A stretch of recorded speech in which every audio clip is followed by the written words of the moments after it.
So it's 2015 local time here right at Sword Beach.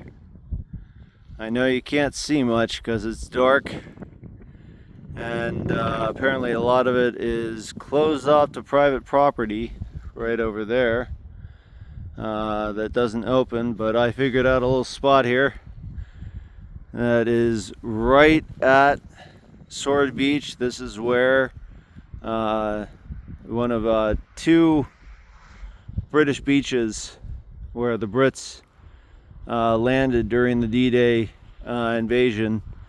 This is one of the beaches where soldiers, British soldiers specifically, landed right along here. And again, I know you can't see much, and of course my phone doesn't let me turn on any sort of light or anything, so you really can't see a lot. I can see more than what's being picked up on the video here, but this is Sword Beach. I am right at Sword Beach. This is the easternmost beach of all 5 of the D-Day landing beaches along Normandy. So there you go. We're looking right out at the ocean where the troops landed. It is a big drop down below that you can't see again because it's too dark. But I am not going to make the jump because I don't know if I can get back up, among other reasons. But there you go. This is Sword Beach right now. 2026, and yeah, it's pretty cool. I can't imagine what it would have been like. I'm gonna try to find some of the gun emplacements along here. I don't know how much is here, but we'll see what I can find. I've been able to get down here, so you know. We'll see what I can do. My feet are getting a little wet because it's thick, heavy, wet grass, and it's kind of damp out here. It's been not raining too much, but definitely wet. Probably should have worn Gore-Tex shoes, but fuck it. We're doing this shit live.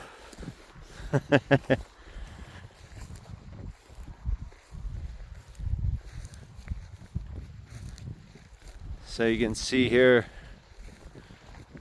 is this little spot right here.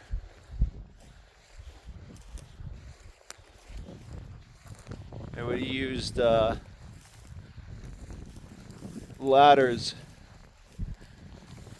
and other ways to climb the slight mountain cliffs here.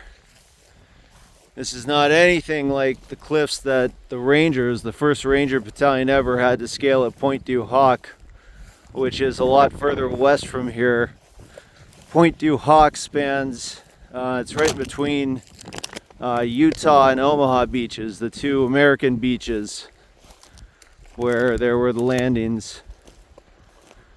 But yeah, we'll see if I can find any coastal defenses that remain around here.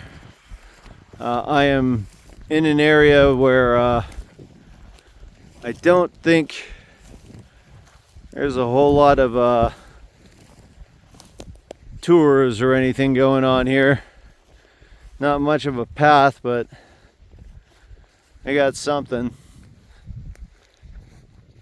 Again, I know this is not the most amazing footage because it's pretty much all black, but if you were out here right now, you could see a lot more than what the camera's picking up. So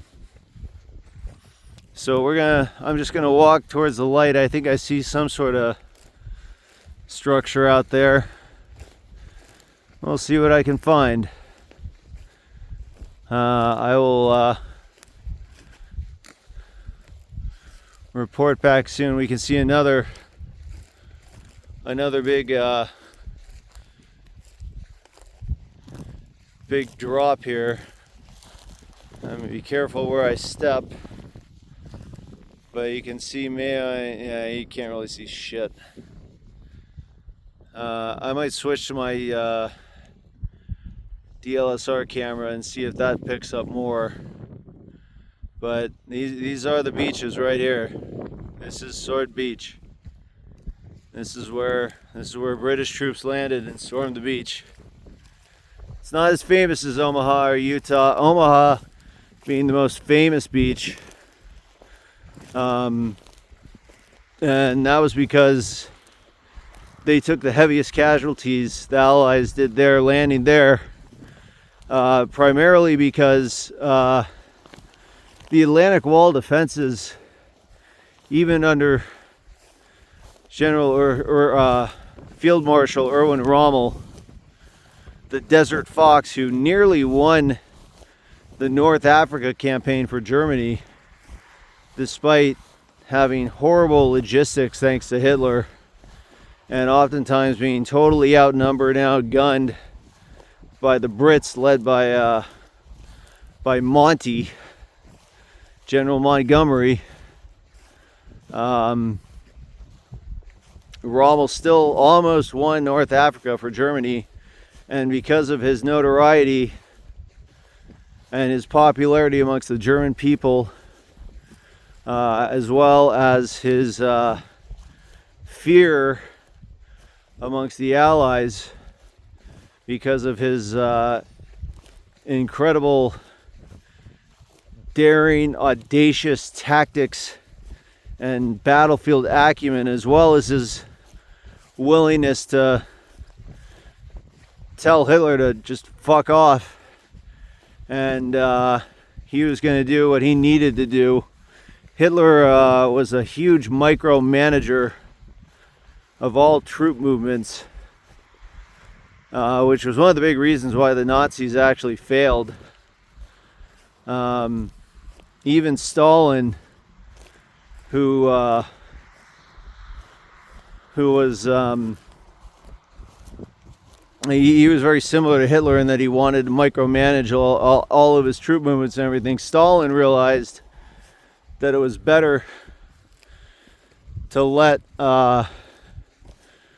his generals in the field make decisions, make executive decisions about troop movements and where to deploy resources and what to do and when to make certain decisions. Of course, Stalin also famously issued his no step backward order, and Hitler did the same thing. The problem for Hitler was that he lacked the troop size and the population size that the Russians did, and so Stalin could tell all his troops, hey, now one step backward, and they would take massive casualties, but it was all cannon fodder. It didn't matter, because any Russians that went down, they would just get replaced with more Russians, whereas for Hitler and the Nazis and for the Wehrmacht, the regular German army,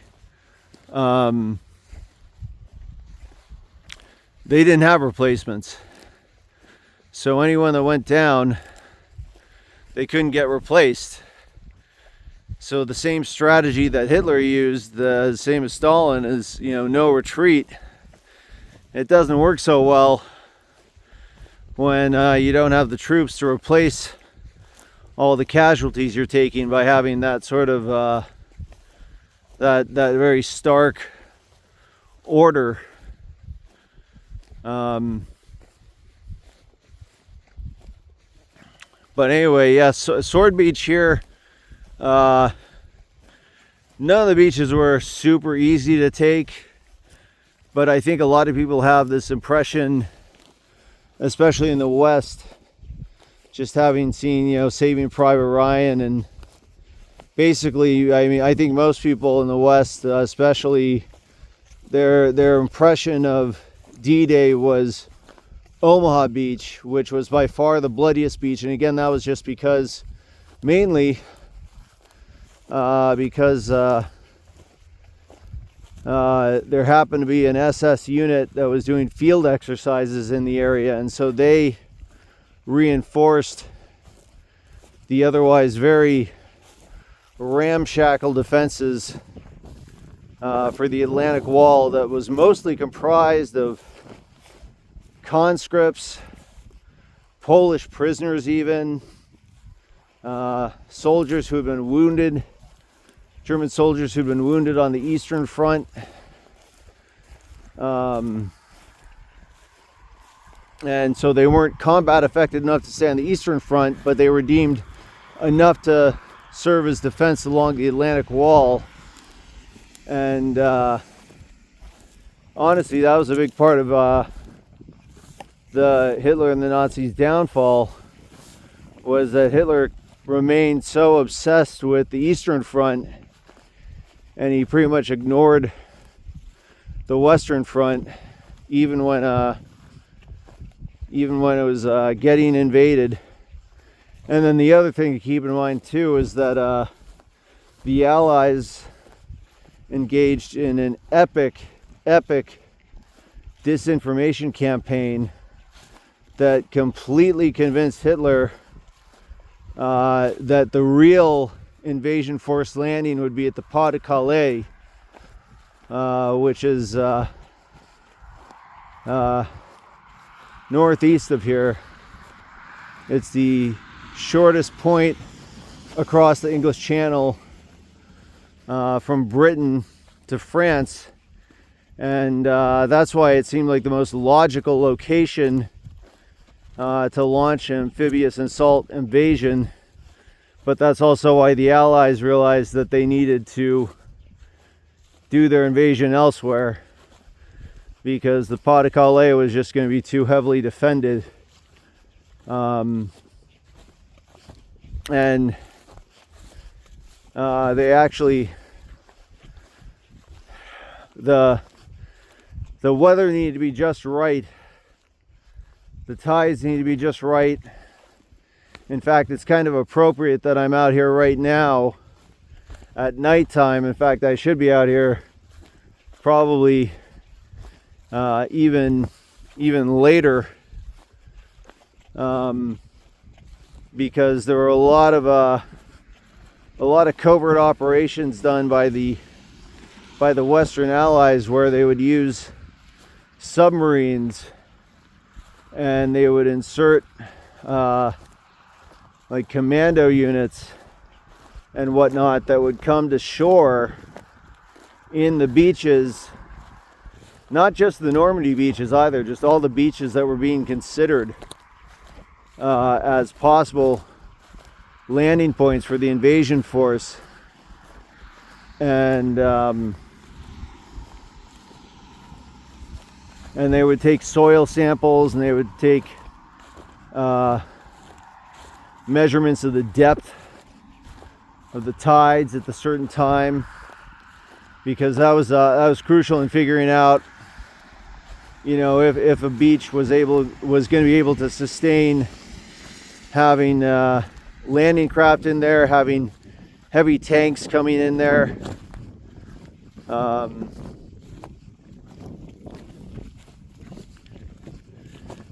So there's actually a lot of that stuff with Allied forces creeping up on the beaches. Up now, I'm blocked off by by a fence here, barbed wire fence. Unlike the invading Allied forces, I do not have anything to cut the barbed wire, and I'm not going to try to fuck with the local infrastructure here. So let's figure out if I can get back onto the road here and work my way a little bit further down. I think what I can do is I can just take off my backpack and I'll just squeeze on through this barbed wire. It's not too bad.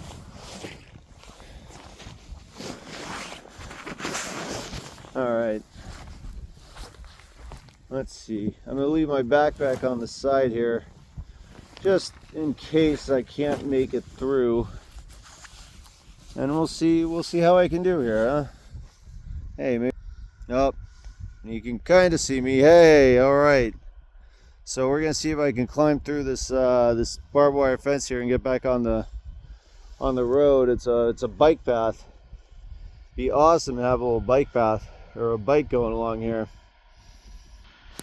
So let's see if I can do this.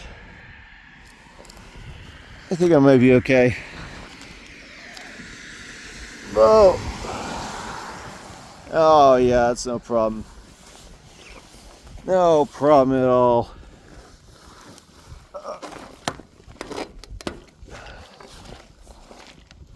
Ah, shit. Well, my backpack might have a problem. God damn it. Fuck. Alright. We'll come back. Hang on.